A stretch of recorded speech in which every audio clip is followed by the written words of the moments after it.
Debentures, bonds, sources of business finance में borrowed fund में एक नया कंसेप्ट डिबेंचर्स। डिबेंचर्स क्या होते हैं बेटा? डिबेंचर्स बोरोड फंड है। क्या है डिबेंचर्स? बोरोड फंड है। बोरोड फंड का मतलब उधार लिया गया पैसा है। होता क्या है डिबेंचर्स में बच्चों? जैसे शेयर्स होते हैं, शेयर में क्या होता है, शेयर कैपिटल में, कि शेयर्स को स्मॉल डेनोमिनेशन में डिवाइड कर दिया जाता है, पार्ट्स में डिवाइड कर दिया जाता है, और जो भी शेयर होल्डर शेयर्स में इन्वेस्ट करना चाहता है, जो भी पर्सन, वो जितने चाहे उतने शेयर्स खरीद सकता है। ऐसे ही लोन को, लोन कैपिटल को हम डिवाइड कर देते हैं। किस में डिवाइड कर देते हैं? स्मॉल पार्ट्स में डिवाइड कर देते हैं।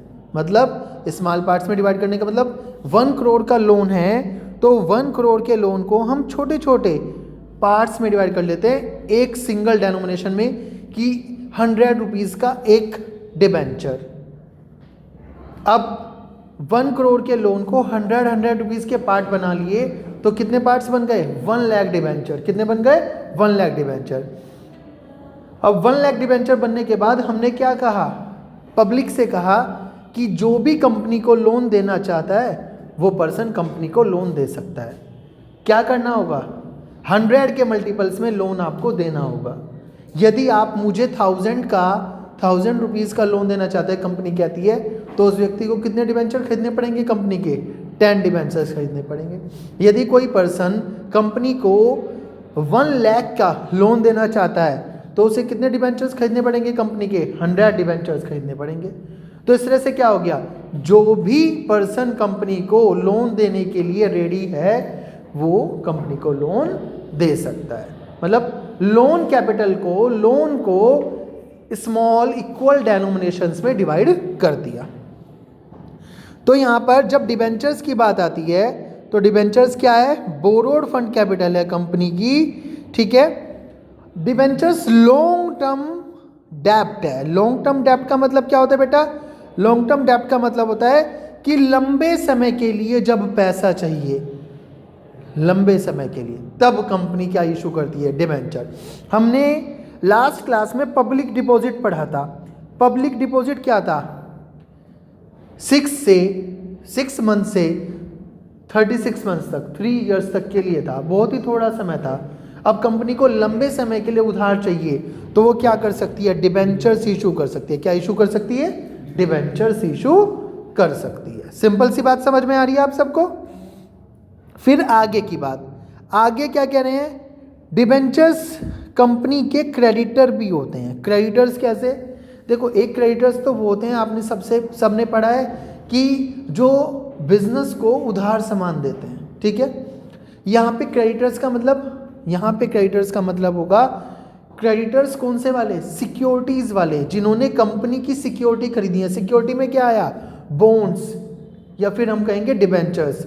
डिबेंचर्स को बॉन्ड्स के नाम से भी जाना जाता है, ठीक है। तो अब तरीका क्या होगा? जैसे ही कंपनी को लोन चाहिए, कंपनी क्या करेगी? डिबेंचर इशू करेगी। क्या इशू करेगी? डिबेंचर इशू करेगी। डिबेंचर्स आप जितने चाहें खरीद सकते हैं। जितने डिबेंचर आप खरीद लेंगे उसके मल्टीपल्स में ही आपको क्या देना पड़ेगा? कंपनी को लोन देना पड़ेगा। समझ में आ रही है बात? फिर बदले में आपको एक डिबेंचर सर्टिफिकेट दिया जाएगा। क्या दिया जाएगा? Debenture certificate. एक छोटा सा सर्टिफिकेट जिस पे लिखा होगा कि आपने कंपनी को लोन दिया है, आपने कितने डिबेंचर्स लिए हैं, आपका नाम क्या है, आपको कितना इंटरेस्ट दिया जाएगा, ठीक है, किस दिन आपके पैसे वापस दिए जाएंगे। तो जिस पर्सन को डिबेंचर्स खरीदने हैं वो कंपनी को जितने डिबेंचर्स खरीदने हैं उसके मल्टीपल्स में जितने रुपए का डिबेंचर है पैसे दे देगा और कंपनी से डिबेंचर सर्टिफिकेट ले लेगा, ठीक है। यहाँ पे बात आती है कि डिबेंचर्स पर जो इंटरेस्ट होता है वो फिक्स्ड होता है। इंटरेस्ट क्या होता है? फिक्स्ड होता है। मतलब at the end of year या आफ्टर एवरी 6 मंथ्स, 6 महीने में आपको इंटरेस्ट मिल जाएगा। आपको डिबेंचर्स जब दिए जाएंगे एट द टाइम आपको बता दिया जाएगा कि आपको इंटरेस्ट कितना दिया जाएगा। आइए फीचर्स पढ़ते हैं डिबेंचर्स के। क्या फीचर्स है? पहला फीचर है बोरोड फंड। ये आपको पता है कंपनी ने क्या किया है, उधार लिया है पैसा। किससे लिया है? डिबेंचर होल्डर से लिया है, जिन्होंने डिबेंचर परचेज करे हैं उनसे लिया है। बाहर वाले हैं ये, बिजनेस से इनका कोई डायरेक्ट रिलेशन नहीं है, इनका बस इतना रिलेशन है इन्होंने उधार दे दिया कंपनी को, कंपनी ने उधार ले लिया। After a fix period of time 10 years के बाद इनका पैसा वापस कर दिया जाएगा।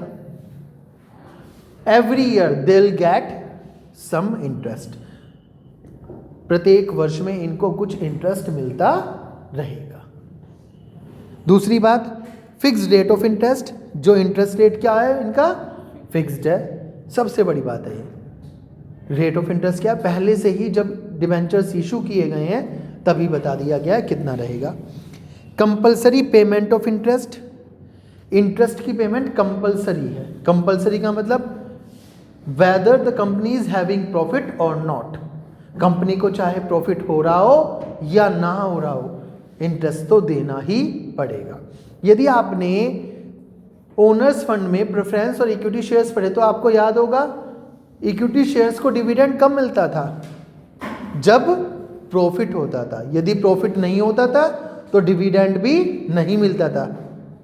बट यहां पर क्या कहा है, प्रॉफिट हो या ना हो इंटरेस्ट जरूर मिलेगा। इसके बाद क्या कहा है, सिक्योरिटी। देखो खुद का पैसा जब आप अपने बिजनेस में लगाते हो तो उसमें तो कोई सिक्योरिटी देने की ज़रूरत नहीं पड़ती, बट जब भी आप बाहर वालों से पैसा लेते हो तो कुछ केसेस ऐसे होते हैं कि बाहर वालों से पैसा लेने के बदले आपको कुछ मॉर्गेज सिक्योरिटी देनी पड़ती है। तो डिबेंचर्स में भी कभी कभी आप जब कंपनी वाले हैं और कंपनी शेयर्स इशू कर रही है तो डिबेंचर्स इशू करने के वक्त सिक्योरिटी देनी पड़ेगी, शेयर्स इशू करने के वक्त कोई सिक्योरिटी नहीं देनी पड़ेगी कभी कभी। रेडीमेबल, ये मैंने आपको बता दिया फिक्स पीरियड के बाद। फिक्स पीरियड कितना, आफ्टर 10 ईयर्स आपको क्या करने पड़ेंगे, पैसे वापस देने पड़ेंगे। नो वोटिंग राइट्स, क्योंकि डिबेंचर होल्डर्स बिजनेस के ओनर हैं या आउटसाइडर्स हैं। डिबेंचर होल्डर्स कौन है, आउटसाइडर्स। तो क्या आउटसाइडर को हमारे बिजनेस में वोटिंग राइट होगा, नो, तो कोई भी वोटिंग राइट नहीं होता। ठीक है। Next, appointment of trustee. ये अभी पॉइंट जोड़ा है न्यू बुक में। अपॉइंटमेंट ऑफ ट्रस्टी में बेटा क्या है कि डिबेंचर होल्डर्स क्योंकि आउटसाइडर्स हैं तो उनका बिजनेस की इंटरनल मैनेजमेंट में कोई भी हाथ नहीं है, वे नहीं जानते बिजनेस कैसा चल रहा है। अब उन्हें तो at the end of year या आफ्टर एवरी 6 मंथ्स उनका इंटरेस्ट पे कर दिया जाता है। यदि उनके साथ कुछ धोखा हो गया, कंपनी ने अभी डिबेंचर से पैसे लिए थे, लोन अमाउंट लिया था डिबेंचर के थ्रू, डिबेंचर होल्डर से पैसे लिए थे और कंपनी में लॉस हो गया, उनके पैसे मर गए, उनका उधार का पैसा नहीं मिला, तो कैसे होगा। तो इस वजह से कभी कभी डिबेंचर होल्डर्स इसी तरह की कंपनी में इन्वेस्ट करते हैं जो डिबेंचर होल्डर्स के लिए ट्रस्टी अपॉइंट करती है। ट्रस्टी कौन होता है, ट्रस्टी वो लोग होते हैं जो ना तो डिबेंचर होल्डर्स होते, ना शेयर होल्डर्स होते, ना तो बिजनेस के मालिक, ना डिबेंचर होल्डर्स।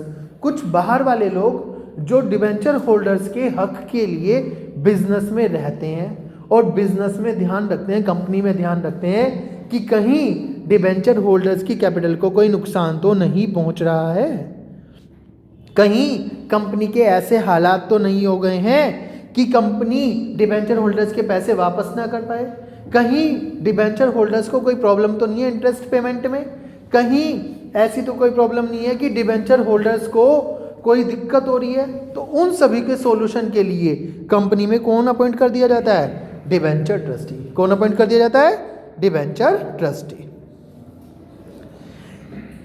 समझ में आती है बात। तो ये यहां तक थे आपके क्या, डिबेंचर्स और डिबेंचर्स के फीचर्स। ठीक है।